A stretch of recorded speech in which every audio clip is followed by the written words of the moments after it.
Assalamualaikum warahmatullahi wabarakatuh. Perkenalkan, nama saya adalah Hamita Ababil dari kelas A Prodi Ilmu Hukum dengan NIM B1A1210009.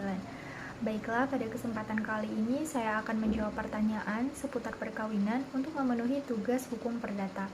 Dengan pertanyaan yang pertama, yaitu jelaskan apakah yang dimaksud dengan hubungan darah dan hubungan keluarga.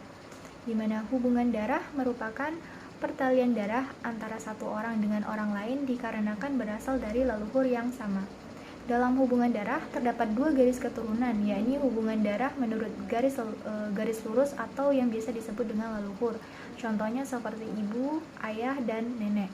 Selanjutnya yaitu garis keturunan ke bawah atau yang biasa dikenal dengan keturunan, seperti anak, cucu, dan cicit. Dan juga terdapat hubungan garis keturunan ke samping, yakni pertalian darah antara dua orang bersaudara. Selanjutnya, hubungan keluarga yakni adalah hubungan antar tiap entitas yang memiliki asal-usul atau silsilah yang sama, baik itu melalui keturunan biologis, sosial, ataupun budaya, di mana terbentuknya hubungan keluarga ini bisa terjadi sebagai adanya ikatan darah ataupun adanya ikatan perkawinan. Selanjutnya, yang kedua yaitu jelaskan dasar hukum perkawinan di Indonesia dan jelaskan apakah yang dimaksud dengan perkawinan menurut undang-undang tersebut. Di mana perkawinan diatur dalam Undang-Undang Nomor 1 Tahun 1974. Menurut pasal 1 Undang-Undang Perkawinan, pengertian perkawinan sendiri adalah ikatan lahir batin antara seorang pria dan seorang wanita sebagai suami istri dengan tujuan membentuk keluarga yang bahagia dan kekal berdasarkan ketuhanan yang Maha Esa. Di mana berdasarkan pengertian tersebut, maka perkawinan itu tidak hanya merupakan hubungan lahiriah saja, tetapi juga merupakan hubungan batiniah antara seorang pria dan wanita. Hal ini terlihat dengan masuknya atau adanya unsur ketuhanan yang Maha Esa dalam pengertian perkawinan tersebut. Dan tujuan perkawinan menurut Undang-Undang Nomor 1 Tahun 1974 juga telah dirumuskan dengan sangat ideal karena tidak hanya melihat dari segi lahir saja, tapi juga sekaligus terdapat suatu pertautan batin antara suami istri yang ditujukan untuk membina suatu keluarga atau rumah tangga yang kekal bahagia bagi keduanya dan sesuai dengan kehendak Tuhan Yang Maha Esa. Selanjutnya yaitu pertanyaan yang ketiga, yaitu bagaimanakah definisi perkawinan menurut Undang-Undang Nomor 1 Tahun 1974 jika dihubungkan dengan kawin kontrak dan kawin beda agama, dan berikan analisis hukumnya. Sebelumnya kita harus mengenal apa itu kawin kontrak, di mana kawin kontrak itu merupakan suatu bentuk perkawinan yang dibatasi oleh waktu tertentu sesuai dengan yang diberjanjikan oleh kedua belah pihak, yang merupakan suatu bentuk perkawinan yang tidak sah menurut Undang-Undang Nomor 1 Tahun 1974 tentang perkawinan, di mana kawin kontrak ini telah melanggar ketentuan pasal 2 ayat 2 Undang-Undang Nomor 1 Tahun 1974 dikarenakan dalam perkawinan ini tidak dilakukannya pencatatan pada pejabat yang berwenang seperti KUA ataupun catatan sipil dalam rangka memperoleh kepastian hukumnya melalui surat nikah. Dan pada dasarnya kawin kontrak ini sendiri telah melanggar arti dan tujuan suci dari sebuah perkawinan sesuai dengan Undang-Undang Nomor 1 Tahun 1974 dan kompilasi hukum Islam. Jadi tidak ada alasan untuk membenarkan atau mengesahkan keberadaannya, di mana menurut hukum Islam kawin kontrak ini adalah haram hukumnya, yaitu dengan berdasarkan pada dalil-dalil baik itu yang berasal dari Al-Quran ataupun hadis. Jadi tidak ada alasan untuk membenarkan atau bahkan mengesahkan keberadaan kawin kontrak ini. Selanjutnya yaitu mengenai perkawinan beda agama menurut Undang-Undang Nomor 1 Tahun 1974.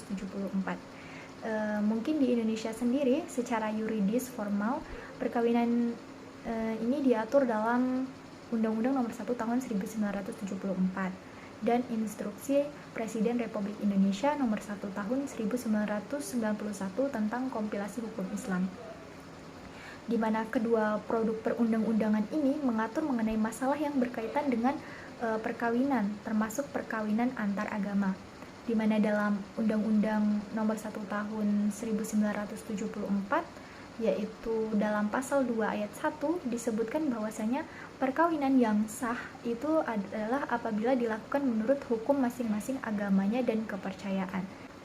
Di mana dalam rumusan ini diketahui bahwasanya tidak ada perkawinan di luar hukum masing-masing agama dan kepercayaan.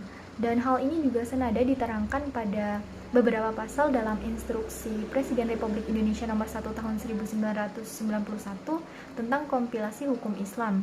Contohnya yaitu dalam pasal 4, yaitu perkawinan yang sah adalah apabila dilakukan menurut hukum Islam sesuai dengan pasal 2 ayat 1 Undang-Undang nomor 4 tahun 1974 tentang perkawinan. Yang kedua yaitu pasal 40 dalam kompilasi hukum Islam, yaitu yang berbunyi dilarang melangsungkannya perkawinan antar seorang pria dengan seorang wanita karena keadaan tertentu. Yang pertama karena wanita yang bersangkutan masih terikat satu perkawinan dengan pria lain.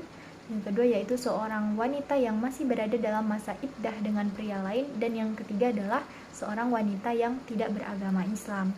Dan juga dalam kompilasi hukum Islam pasal 44 itu juga diatur, yakni seorang wanita Islam dilarang melangsungkan perkawinan dengan seorang pria yang tidak beragama Islam. Selanjutnya yaitu juga terdapat dalam pasal 61 dalam kompilasi hukum Islam, yaitu tidak sekufu tidak dapat dijadikan alasan untuk mencegah perkawinan kecuali tidak sekufu karena perbedaan agama atau ihtilaf al-din. Dan berdasarkan penjelasan di atas tadi, maka perkawinan yang dilakukan di wilayah hukum Indonesia itu harus dilakukan sesuai dengan jalur agama, di mana artinya perkawinan beda agama itu tidak diperbolehkan atau dilaksanakan. Dan apabila tetap dipaksakan untuk melangsungkan pernikahan beda agama ini, berarti pernikahan itu tidak sah dan melanggar undang-undang tentunya. Namun juga pada kenyataannya banyak sekali pasangan dengan perbedaan keyakinan itu akhirnya memilih menikah di luar negeri, di mana pasangan ini memutuskan untuk menikah di luar negeri yang nantinya akan mendapat akta perkawinan dari negara bersangkutan atau dari perwakilan Republik Indonesia setempat seperti KBRI. Nah, nanti sepulangnya mereka ke Indonesia, mereka dapat mencatatkan perkawinan yaitu di kantor sipil atau untuk mendapatkan surat keterangan pelaporan perkawinan di luar negeri. Tapi meskipun begitu bukan berarti pernikahan perbedaan agama ini tidak bisa diwujudkan di dalam negeri. Sejatinya karena berdasarkan putusan Mahkamah Agung nomor 1400 K/PDT/1986, para pasangan beda keyakinan dapat meminta penetapan pengadilan. Jurisprudensi tersebut menyatakan bahwasanya kantor catatan sipil boleh melangsungkan perkawinan beda agama, sebab tugas dari kantor catatan sipil ini adalah mencatat, bukan mengesahkan. Hanya saja tidak semua kantor catatan sipil itu mau menerima pernikahan beda agama. Kantor catatan sipil yang bersedia menerima pernikahan beda agama pun nantinya akan mencatat perkawinan tersebut sebagai perkawinan non-muslim, dan pasangan itu tetap dapat memilih menikah dengan ketentuan agama masing-masing. Seperti caranya yaitu dengan mencari pemuka agama yang memiliki persepsi berbeda dan bersedia menikahkan pasangan sesuai dengan ajaran agamanya. Misalnya akad nikah itu dilaksanakan dengan ala Islam dengan akad nikah atau ijab kabul ataupun dengan pemberkatan Kristen, seperti itu. Selanjutnya yaitu pertanyaan yang keempat, di mana apakah yang dimaksud dengan azas monogami dalam Undang-Undang Nomor 1 Tahun 1974 dan bagaimana pengaturan poligami dalam undang-undang tersebut. Untuk azas monogami yaitu berdasarkan pasal 3 ayat 1 Undang-Undang Nomor 1 Tahun 1974, yakni berbunyi pada azasnya dalam suatu perkawinan seorang pria hanya boleh memiliki seorang istri dan seorang wanita hanya boleh memiliki seorang suami, di mana berarti seorang pria hanya boleh memiliki satu istri, begitupun sebaliknya seorang istri hanya boleh memiliki suami. Meskipun demikian, undang-undang perkawinan itu memberikan pengecualian yang memungkinkan seorang suami untuk melakukan poligami, di mana pengertian poligami itu kan adalah sistem perkawinan yang membolehkan atau memperbolehkan seseorang untuk mempunyai istri atau suami lebih dari 2 orang. Karena terdapat dasar hukum poligami, yaitu dapat kita jumpai dalam pasal 3 ayat 2 Undang-Undang Perkawinan yang mengatur secara jelas bahwa pengadilan itu dapat memberikan izin kepada suami untuk beristri lebih dari seseorang apabila dikehendaki oleh pihak-pihak yang bersangkutan. Khusus bagi yang beragama Islam juga, dasar hukum poligami ini diatur dalam pasal 56 ayat 1 dalam kompilasi hukum Islam, yakni suami yang hendak beristri lebih dari satu harus mendapatkan izin dari pengadilan agama. Dan juga merujuk pada dasar hukum poligami tersebut,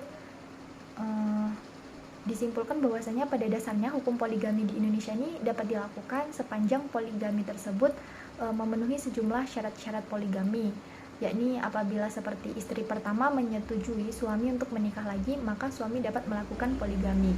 Namun mengingat persetujuan istri merupakan syarat yang wajib dipenuhi jika suami hendak beristri lebih dari satu orang, namun dalam hal permohonannya, izin poligami itu diajukan ke pengadilan agama berdasarkan alasan yang sah menurut hukum. Dan adapun poligami ini menurut hukum Islam, yakni syaratnya seperti suami hanya boleh beristri terbatas sampai 4 dalam waktu yang bersamaan, lalu suami harus mampu adil terhadap istri dan anak-anaknya, lalu suami harus memperoleh persetujuan istri dan harus mendapat izin dari pengadilan agama. Baiklah, itu tadi merupakan penjelasan perkawinan menurut Undang-Undang Nomor 1 Tahun 1974. Semoga bermanfaat. Apabila terdapat salah, saya mohon maaf. Saya akhiri. Assalamualaikum warahmatullahi wabarakatuh.